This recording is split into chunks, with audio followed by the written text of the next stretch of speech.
Assalamualaikum, dear viewers. Welcome to the lecture series on modern physics. Modern physics की series की जो हम lecture की जो सीरीज हम बना रहे थे उसमें हम आपको खुशामदीद कहते हैं। अच्छा, ये थोड़ा 2-3 दिन का गैप आ चुका था। ये आई होप मैं कोशिश करूंगा कि जो है वो ये 2-3 दिन का गैप ना आना चाहिए, क्योंकि फिर रेगुलरिटी जो है ना वो डिक्रीज हो जाती है। ठीक है, तो आई होप कि आपको वो प्रीवियस लेक्चर समझ में आ गए होंगे। So let's move towards another most important topic of modern physics, that is called black body radiation. आज हम डिस्कस करने वाले हैं ब्लैक बॉडी रेडिएशन के ऊपर, और उसके ऊपर कुछ लॉज हैं ब्लैक बॉडी रेडिएशन से, उन लॉज को भी जो है हम डिस्कस करेंगे। एंड आई होप कि आपको वो सारे कॉन्सेप्ट क्लियर हो जाएंगे। तो चलें, टाइम को वेस्ट ना करते हुए हम व्हाइट बोर्ड की स्क्रीन की तरफ जाते हैं। ओके डियर व्यूवर्स, आज का जो हमारा टॉपिक है वो हमारे पास है ब्लैक बॉडी। ठीक है, ब्लैक बॉडी रेडिएशन। लेकिन ब्लैक बॉडी रेडिएशन डिस्कस करने से पहले मैं 3 टाइप ऑफ मटेरियल्स आपके साथ लाजमी डिस्कस करना चाहूंगा। तो सबसे पहले हम वो 3 टाइप ऑफ मटेरियल डिस्कस कर लेते हैं, उसके बाद हम ब्लैक बॉडी की तरफ जाते हैं। वो 3 टाइप ऑफ मटेरियल हमारे पास कौन सा है? वो 3 टाइप ऑफ मटेरियल हमारे पास ये है। सबसे पहले जो मटेरियल हम डिस्कस करेंगे that one is called transparent material. सबसे पहला मटेरियल जो हम डिस्कस करेंगे वो हमारे पास कौन सा होगा? Transparent material. अच्छा, ट्रांसपेरेंट मटेरियल क्या होता है डियर व्यूअर्स? ट्रांसपेरेंट मटेरियल वो मटेरियल होता है that transmit all electromagnetic waves और ऑल लाइट रेडिएशंस और all wavelengths to pass through the object. ठीक है, वो मटेरियल होते हैं जो खुद से सारे रेडिएशंस को क्या होने देते हैं? पास होने देते हैं। जैसे मैं आपको कहूं कि मेरे पास ये एक मटेरियल है और इस मटेरियल पर हमने कोई भी लाइट सोर्स लगाया। ठीक है, ये लाइट का सोर्स है जो इस मटेरियल पर आके गिर रहा है। अब ये जो लाइट सोर्स जब इस मटेरियल पर आके गिरेगा, अगर ये मटेरियल सारे लाइट रेडिएशंस को पास होने देता है, तो these type of materials are called transparent materials. तो इस मटेरियल को हम क्या कहेंगे? ट्रांसपेरेंट मटेरियल कहेंगे। अच्छा, ट्रांसपेरेंट मटेरियल का याद रखिएगा कोई शेडो नहीं बनता, क्योंकि शेडो बनता है एब्सेंस ऑफ लाइट की वजह से, जहां पर लाइट एब्सेंट हो। लेकिन अगर कोई बंदा इसके पीछे खड़ा हो, इस मटेरियल के पीछे खड़ा हो, तो उसको तो सेम एज इट सेम ही लाइट लगेगी, क्योंकि उसने तो उसको पास करवा दिया। ठीक है, तो अब उसका हमें शेडो नजर नहीं आएगा। तो अपार्ट याद रखिएगा, ट्रांसपेरेंट मटेरियल वो मटेरियल होते हैं जो इलेक्ट्रोमैग्नेटिक वेव या इवन लाइट रेडिएशंस को पास होने देते हैं। So such type of materials are called transparent materials. उसके बाद हम आते हैं दूसरे टाइप ऑफ मटेरियल्स पर। Those materials are called reflected materials. उन मटेरियल्स को हम क्या कहते हैं? रिफ्लेक्टेड मटेरियल्स कहते हैं। और आई गेस रिफ्लेक्टिंग मटेरियल्स को हम ओपेक मटेरियल्स भी कहते हैं, also called opaque materials। ठीक है, तो इसको हम रिफ्लेक्टेड मटेरियल्स भी कह सकते हैं या आप इसको ओपेक मटेरियल्स भी कह सकते हैं। अब रिफ्लेक्टेड मटेरियल का क्या काम है कि भाई जो लाइट को रिफ्लेक्ट करे, इलेक्ट्रोमैग्नेटिक वेव को रिफ्लेक्ट करे। अब यहाँ पर भी इसका सेम ही कॉन्सेप्ट है। आप अज्यूम कर लें कि आपके पास एक वुड का ब्लॉक है। ठीक है, एक वुड का ब्लॉक है और यहाँ से लाइट का सोर्स है जो लाइट को क्या कर रहा है? इमिट आउट कर रहा है, यहाँ पर आके हिट करवा रहा है ऐसे। तो लाइट रेडिएशन यहाँ पर आके हिट कर रहे हैं और बंदा जो है इस वुड वाले पार्ट के पीछे खड़ा है। अब क्या होगा? ये वुड लाइट रेडिएशन को क्या करेगा? रिफ्लेक्ट बैक करेगा। तो ये लाइट रेडिएशन हो रहे हैं रिफ्लेक्ट। ये जो लाइट रेडिएशन रिफ्लेक्ट हो रहे हैं, इसके बदले में इस बंदे को ये जो ऑब्जेक्ट है, इस ऑब्जेक्ट का क्या नजर आएगा? शेडो नजर आएगा, क्योंकि इसने लाइट को खुद से पास होने नहीं दिया। So such type of materials are called opaque materials। In materials को हम क्या कहते हैं? ओपेक मटेरियल्स कहते हैं। उसके बाद हम बात करते हैं थर्ड टाइप ऑफ मटेरियल के ऊपर, जो हमारा आज का टॉपिक भी है। Third type of materials are called absorbing materials. Third type of material हम डिस्कस करेंगे, वो हमारे पास कौन से होंगे? वो हमारे पास होंगे एब्जॉर्बिंग मटेरियल्स। एब्जॉर्बिंग मटेरियल नाम से जाहिर है, ये वो मटेरियल्स होते हैं जो सारे के सारे रेडिएशंस को क्या कर लेते हैं? एब्जॉर्ब कर लेते हैं। यानी कि अगर मेरे पास कोई भी एक ब्लॉक हो, कोई भी एक किसी भी चीज का ब्लॉक है, उस पर सारे रेडिएशन आके गिर रहे हैं, तो बदले में ये जो ऑब्जेक्ट आपको नजर आ रहा है, ये सारे रेडिएशन को क्या कर देगा? एब्जॉर्ब कर लेगा अंदर। जब ये सारे रेडिएशन को एब्जॉर्ब कर लेगा, तो such type of materials are called absorbing materials. आप इसे समझने की विदाउट रिफ्लेक्टिंग इट, इसको ये रिफ्लेक्ट नहीं करेगा बल्कि सारे रेडिएशन को क्या करेगा? एब्जॉर्ब करेगा। तो उन मटेरियल्स को हम क्या कहते हैं? एब्जॉर्बिंग मटेरियल्स कहते हैं। आज का जो हमारा टॉपिक है वो इसी पर ही है, एब्जॉर्बिंग मटेरियल पर। अच्छा, एब्जॉर्बिंग मटेरियल पर भी है और थोड़ा सा हम ओपेक मटेरियल्स के बारे में भी डिस्कस करेंगे कि ओपेक मटेरियल्स हमारे पास किस तरीके से वर्कआउट करते हैं। सो आई होप कि आपको ये तीन मटेरियल्स की डेफिनेशन ध्यान में बैठ गई होगी। एक छोटा सा डिस्कशन था, तभी मैंने आपको ओवरव्यू समराइज बता दिया। ये तीन टाइप ऑफ मटेरियल्स हमारे पास एग्जिस्ट करते हैं। तो चलें अब हम बात करते हैं अपने टॉपिक की। और टॉपिक हमारे पास कौन सा है? टॉपिक हमारे पास है ब्लैक बॉडी। कि ब्लैक बॉडी हम किसे कहते हैं?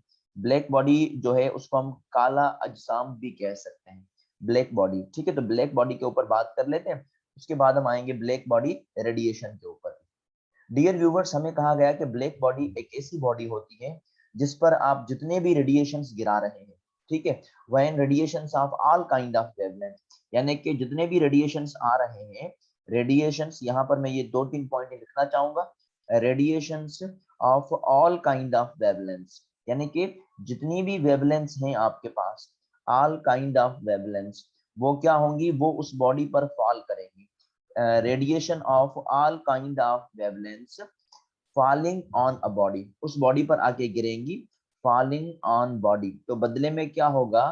फॉलिंग ऑन अ बॉडी, बदले में वो जो ब्लैक बॉडी है वो सारे के सारे रेडिएशंस को क्या कर लेगा? एब्जॉर्ब कर लेगा। And it absorb all of its amount, and it absorbs, ये सारी रेडिएशंस को क्या करेगा? एब्जॉर्ब करेगा। And it absorbs all it's amount, वो सारे अमाउंट को क्या करेगा? एब्जॉर्ब करेगा। एंड रिफ्लेक्टिंग नन, इनमें से किसी भी रेडिएशन को वो रिफ्लेक्ट नहीं करेगा। यहाँ पर लिख लेता हूं मैं, विदाउट रिफ्लेक्टिंग इट। तो such type of materials are called black body. इन मटेरियल्स को हम क्या कहते हैं? जो है वो ब्लैक बॉडी कहते हैं, विदाउट रिफ्लेक्टिंग। वो उनको रिफ्लेक्ट नहीं करेगा बल्कि सारे के सारे रेडिएशन को क्या करेगा? एब्जॉर्ब करेगा। तो उन मटेरियल्स को हम क्या कहते हैं? ब्लैक बॉडी कहते हैं। चलें ब्लैक बॉडी के थोड़े एग्जांपल्स को हम डिस्कस कर लेते हैं। मैं कह रहा हूं कि आपके पास ये किसी भी पार्ट का एक ब्लॉक है, आप उसको अल्यूमिनियम कंसीडर कर लें, ठीक है। अच्छा, अल्यूमिनियम का ब्लॉक जो हम लेंगे वो 100% या परफेक्ट ब्लैक बॉडी नहीं होगा, लेकिन कंपैरिजन में मैं इसको ब्लैक बॉडी कंसीडर कर सकता हूँ।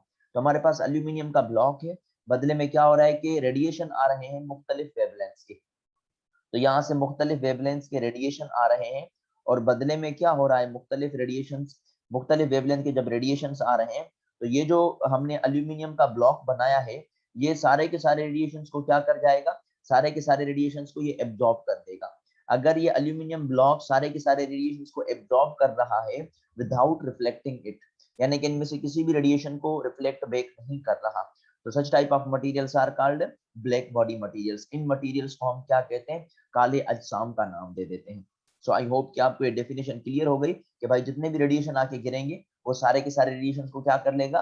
एब्जॉर्ब कर लेगा। So type of materials are called black body materials. अच्छा, उसके बाद हम करते हैं इसके दूसरी डेफिनेशन। आई होप कि आपको समझ आ गई होगी, बिल्कुल सिंपल सी डेफिनेशन है इसकी। जब भी रेडिएशन आके गिरेंगे सारे काइंड ऑफ वेवलेंथ, मतलब जितने भी काइंड ऑफ वेवलेंथ है, सारी की सारी रेडिएशन उस बॉडी पर आके गिरेंगे, तो बदले में क्या होगा? इट एब्जॉर्ब्स, वो सारे रेडिएशन को क्या करेगा? एब्जॉर्ब करेगा विदाउट रिफ्लेक्टिंग देम, उनमें से उनको रिफ्लेक्ट बैक नहीं करेगा।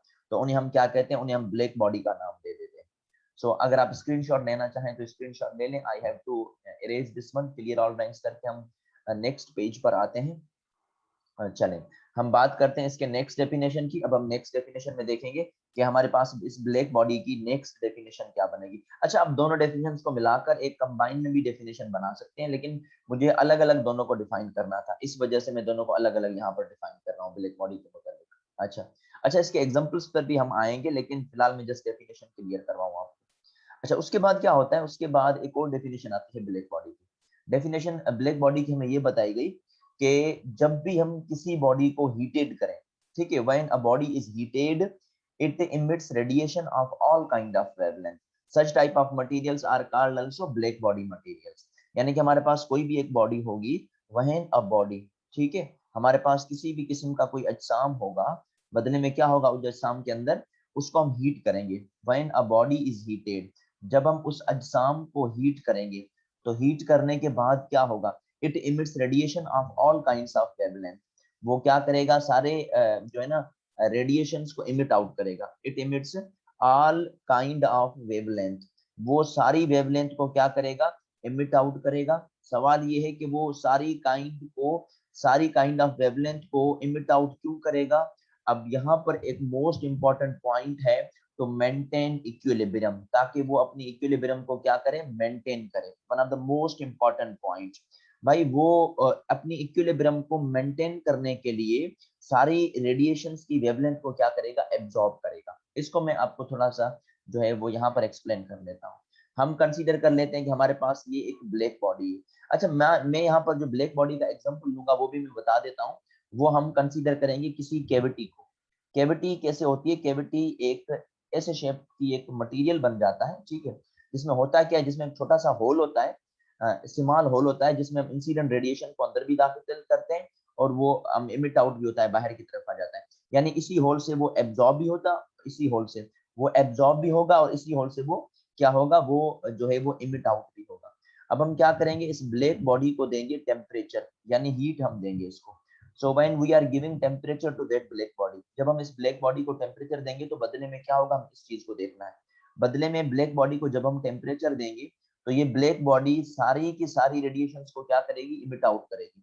जितने भी रेडिएशंस होंगे of all kind of wavelength, उनको क्या करेगी, ये इमिट आउट करेगी। ये इमिट आउट क्यों कर रही है, ताकि ये ब्लैक बॉडी चाहेगी कि वो अपनी इक्विलिब्रियम को मेंटेन करे। इक्विलिब्रियम को मेंटेन करने का क्या मतलब है कि इसका जो इनिशियल वाला टेम्परेचर था, ये क्या चाहेगी कि इसका फाइनल टेम्परेचर भी वही रहे। सो टेम्परेचर जैसे जैसे हम बढ़ाते जाएंगे, अमाउंट ऑफ रेडिएशंस की मतलब मुख्तलिफ वेवलेंथ के रेडिएशंस बाहर की तरफ निकलते जाएंगे। और बाहर की तरफ क्यों निकले हैं, टू मेंटेन इट्स इक्विलिब्रियम, ताकि अपनी इक्विलिब्रियम को क्या करता रहे, मेंटेन करता रहे। So such type of materials are also called black body, ठीक है। अच्छा, इनको मैं क्या कहूंगा, इनको मैं एग्जांपल में डिस्कस करूंगा एज अ कैविटी। तो कैविटी के एग्जांपल में हम इस चीज को डिस्कस करेंगे। सो आई होप कि आपको ये डेफिनेशन भी समझ आ गई होगी ब्लैक बॉडी। और ये जो रेडिएशन इमिट आउट हो रहे हैं या एब्जॉर्ब हो रहे हैं, उन रेडिएशंस को हम क्या कहते हैं, ब्लैक बॉडी रेडिएशंस कहते हैं।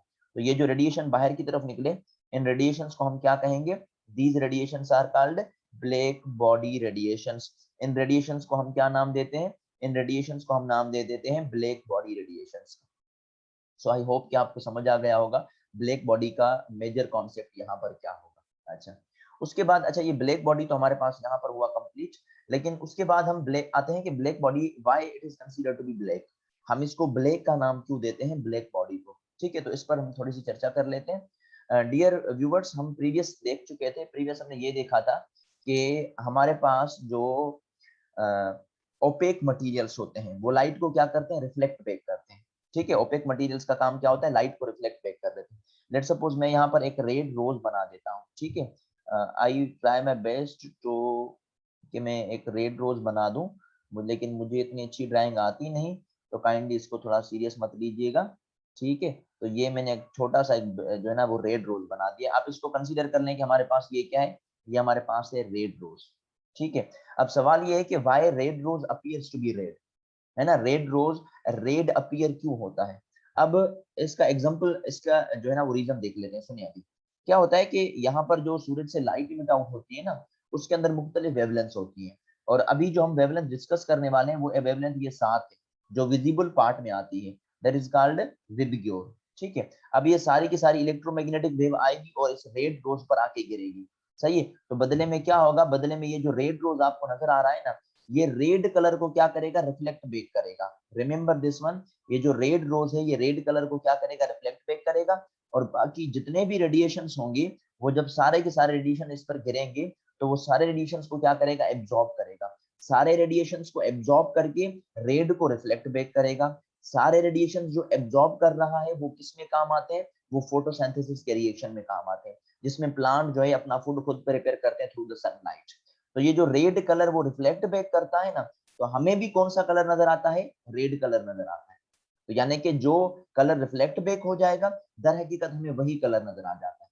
इसी तरीके के साथ हम क्या करते हैं, हम जो है वो रात को जब दिन को जब आसमान को देखते हैं ना, तो आसमान का हमें कलर क्या नजर आता है, आसमान का कलर हमें ब्लू नजर आता है ना, ब्लू कलर नजर आता है। भाई ब्लू कलर क्यों नजर आता है, उसका भी यही रीजन है कि जो सूरज से रोशनी आती है वो जब डस्ट पार्टिकल से टकराती है, तो ब्लू लाइट क्या हो जाती है, रिफ्लेक्ट बैक हो जाती है। और बाकी जो जितनी भी लाइट है वो उस एटमॉस्फेयर के अंदर क्या हो जाती है, एब्जॉर्ब हो जाती है। तो हमें कौन सा कलर नजर आएगा, वो एब्जॉर्बिंग वाला नहीं, हमें कौन सा कलर नजर आएगा, वो कलर नजर आएगा जो रिफ्लेक्ट बैक हुआ। तो रिफ्लेक्ट बैक ब्लू कलर नजर हुआ है। तो आपको सराउंडिंग में ब्लू पैटर्न, ब्लू कलर नजर आ जाता है इन केसेस में। तो आई होप कि आपको समझ आ गया होगा कि ओपेक में हमें कौन सा कलर नजर आने वाला है इस केस में। अब हम बात करते हैं ब्लैक बॉडी की। ठीक है, हमने ब्लैक बॉडी में क्या कंसीडर किया था? हमने ब्लैक बॉडी में ये कंसीडर किया था कि आपके पास अगर ब्लैक बॉडी जब होगी तो ब्लैक बॉडी की फॉर्मेशन क्या बनेगी? ब्लैक बॉडी की फॉर्मेशन ये बनेगी कि जितने भी रेडिएशन इस पर आके गिरेंगे, जितने भी रेडिएशन इस पर आके गिरेंगे, वो सारे के सारे रेडिएशन को क्या करेगी? एब्जॉर्ब करेगी, है ना। सारे के सारे रेडिएशन अंदर एब्जॉर्ब हो गए। भाई सारे के सारे रेडिएशन एब्जॉर्ब हो गए हैं, सही है, और बाहर कोई रिफ्लेक्ट बैक नहीं हुआ, बाहर की तरफ कोई नहीं गया, रिफ्लेक्ट बैक नहीं किया हमने, तो बाहर की तरफ कोई रिफ्लेक्ट बैक नहीं हुआ, सारे के सारे अंदर एब्जॉर्ब हो गए हैं। तो हमें कलर इसका क्या नजर आएगा? जाहिर सी बात है कोई कलर ही नजर नहीं आएगा। तो ये एब्सेंस ऑफ कलर हम किसे कहते हैं? एब्सेंस ऑफ कलर को हम कहते हैं डार्कनेस, यानी कि black one. So black body consider to be black इस रीजन की वजह से। हम उसको ब्लैक क्यों कंसीडर करते हैं, इसका रीजन यहाँ पर है। तो आई होप कि आपको समझ आ गया होगा कि ब्लैक बॉडी क्या है। अच्छा, हमारे इस यूनिवर्स में complete black bodies I guess दो ही होती हैं। वो कौन सी है? एक हमारे पास है स्काई और दूसरा हमारे पास है सन।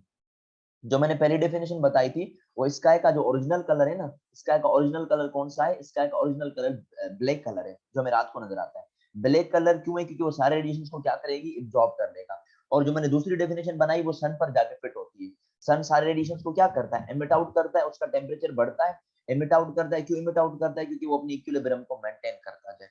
तो ये दो परफेक्ट एग्जांपल है ब्लैक बॉडी के। वरना हम ब्लैक बॉडी किसे भी कंसीडर कर सकते हैं। भाई आपके पास मोबाइल है, बुक है, हम इंसान है, हम भी ब्लैक बॉडी है, हम भी रेडिएशंस को इमिट आउट करते हैं। तो ह्यूमन बींग्स भी हम क्या कह सकते हैं? ह्यूमन बींग्स को भी हम जो है वो क्या कंसीडर कर सकते हैं? ह्यूमन बींग्स को भी हम जो है वो ब्लैक बॉडी कंसीडर कर सकते हैं, क्योंकि हम भी इंफ्रारेड रीजन की इलेक्ट्रोमैग्नेटिक वेव को क्या करते हैं? बाहर की तरफ निकालते हैं। तो आई होप कि आपको समझ आ गया होगा कि ये black body and black body radiation क्या होते हैं यहाँ पर। चलें, उसके बाद हम बात कर लेते हैं इस ब्लैक बॉडी के मुतालिक, थोड़ा सा और डिस्कशन हम कर लेते हैं।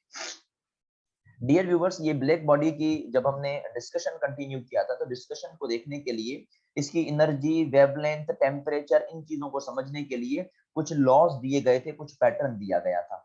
हम अभी उन लॉज को डिस्कस करने वाले हैं कि वो लॉज हमारे पास क्या है। तो चलें, I have to clear this one. I hope कि आपको इसकी डेफिनेशन क्लियर हो गई होगी और ये छोटी छोटी से कॉन्सेप्ट बेसिक्स याद रखिएगा इन केसेस में। तो चलें, मैं इसको क्लियर ऑल ड्राइंग्स करता हूँ। आते हैं हम इनकी ग्राफ की विजुअलाइजेशन पर। अब होता कुछ यूं है डियर व्यूवर्स, कि हमारे पास कोई भी एक कैविटी जब होती है ना, कैविटी, ठीक है, ये हमारे पास एक कैविटी थी। इस कैविटी के पार्ट में क्या होता है?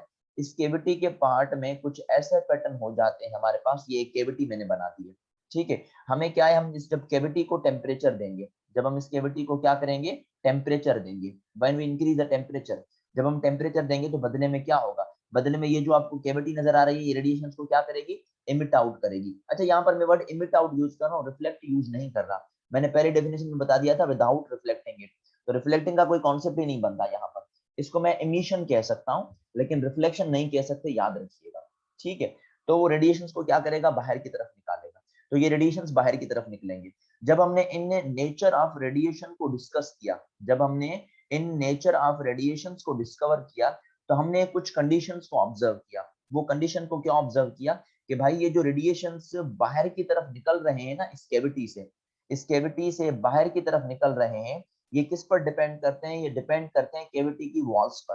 किस पर डिपेंड करते हैं? कैविटी की वॉल्स पर। Remember this one, the nature of radiation from the cavity hole of black body depends upon the cavity walls. उन कैविटी की जो वॉल्स है ना, उन पर डिपेंड करते हैं, ठीक है। कि कैविटी की वॉल्स हमारे पास किस तरीके के साथ जो है अंदर वाली कैविटी के पैटर्न बन सकते हैं, कहां पर इमिशन हो रही है और कहां पर एब्जॉर्प्शन हो रही है, तो वो उन चीजों पर जो है वो लाजमी डिपेंड करेगी। अच्छा, उसके बाद जब हमने इसके एक्सपेरिमेंटल डेटा को देखा, तो हमें डिस्ट्रीब्यूशन ऑफ एनर्जी मिल गई इस ब्लैक बॉडी के लिए। इस ब्लैक बॉडी के लिए हमें क्या मिल गई? डिस्ट्रीब्यूशन ऑफ एनर्जी मिल गई। और किसके हिसाब से हमने इसको ऑब्जर्व किया? वेवलेंथ के हिसाब से हमने इसको ऑब्जर्व किया। तो हमने क्या ऑब्जर्व किया, वो चीज देख लीजिएगा। हमने यहाँ पर दो, मैं एक पैटर्न बना देता हूँ और फिर इन पैटर्न को हम डिस्कस करेंगे आगे चल के। तो ये जो आपको वर्टिकल एक्सिस नजर आ रहा है, ये वर्टिकल एक्सिस किसका है? ये वर्टिकल एक्सिस है एनर्जी का, है ना। आप इसको इंटेंसिटी के टर्म्स में भी डिफाइन कर सकते हैं। और ये जो आपको हॉरिजॉन्टल एक्सिस नजर आ रहा है, ये हॉरिजॉन्टल एक्सिस हमारे पास क्या है? ये हमारे पास है वेवलेंथ, सही है। तो हम अज्यूम कर लेते हैं कि भाई आपके पास कोई भी एक इनिशियल टेम्परेचर था, उसमें हमें वेवलेंथ की कुछ वैल्यू मिली हुई, कुछ वैल्यू ऑब्जर्व हो गई। तो हम क्या ऑब्जर्व कर रहे हैं, हम ये चीज ऑब्जर्व कर रहे हैं कि एक इनिशियली कोई ना कोई टेम्परेचर था, लेट सपोज 1000 केल्विन के बराबर। तो यहाँ पर इनिशियली टेम्परेचर में 1000 केल्विन के बराबर करता हूँ, ये इनिशियल टेम्परेचर था। तो हमें इसका कुछ पैटर्न नजर आ गया, ये वाला पैटर्न जो अभी हमने आपके सामने ग्राफ बनाया है, ठीक है। यहाँ पर इस एनर्जी की कोई ना कोई वैल्यू होगी, इस तरीके के साथ यहाँ पर ये मैक्सिमम एनर्जी दिखाएगी। इसी तरीके के साथ मैंने दोबारा टेम्परेचर को बढ़ाया। तो जब मैंने टेम्परेचर को बढ़ाया तो मैंने क्या ऑब्जर्व किया, मैंने ये ऑब्जर्व किया कि भाई वो जो एनर्जी वाला ग्राफ था वो और ज्यादा ऊपर चला गया। वो क्या चला गया, और ज्यादा ऊपर चला गया। अब ये जो, अच्छा इसको मैं टेम्परेचर 2000 केल्विन पर कर देता हूँ। अब ये जो पैटर्न हमें नजर आ रहे थे ना एनर्जी, वेवलेंथ और टेम्परेचर के बीच में, यानी कि जब हम टेम्परेचर को बढ़ा रहे हैं, जब हम टेम्परेचर को बढ़ा रहे हैं तो ऑब्वियसली एनर्जी देखें ऊपर से इंक्रीज हो रही है, एनर्जी इंक्रीज। लेकिन वेवलेंथ यहाँ पर भी कोई ना कोई वेवलेंथ की वैल्यू होगी, और यहाँ पर मैक्सिमम एनर्जी पर भी कोई ना कोई वेवलेंथ की वैल्यू होगी। वेवलेंथ हो गई है पीछे की तरफ शिफ्ट टुवर्ड्स शॉर्टर वेवलेंथ। इसी तरीके के साथ sometimes wavelength is shifted towards longer part. Sometimes क्या होता है कि जो वेवलेंथ होती है ना वो लॉन्गर पार्ट की तरफ भी शिफ्ट हो जाती है। अब ये शॉर्टर वेवलेंथ की तरफ शिफ्ट हो रही है, लॉन्गर वेवलेंथ की तरफ शिफ्ट हो रही है। अब इसकी नेचर को डिफाइन करने के लिए हम यहाँ पर कुछ लॉज डिस्कस करेंगे, जिसके बदौलत हमें ये ग्राफ समझ में आ जाएगा कि ये एनर्जी और वेवलेंथ का दर हकीकत अब ग्राफ किस तरीके के साथ बन रहा था। याद करिएगा ये एक्सपेरिमेंटल रिजल्ट्स हैं, और ये जो मैं अभी मैंने आपको दो लाइनें बना के दिखाई है ना ग्राफ की, ये प्रैक्टिकल प्रूफ है। इसके बाद हम इसके थ्योरेटिकल भी आएंगे कि इसके थ्योरी का ग्राफ कैसे बनना चाहिए था, और यहाँ पर इसके प्रैक्टिकल का ग्राफ हमें कैसे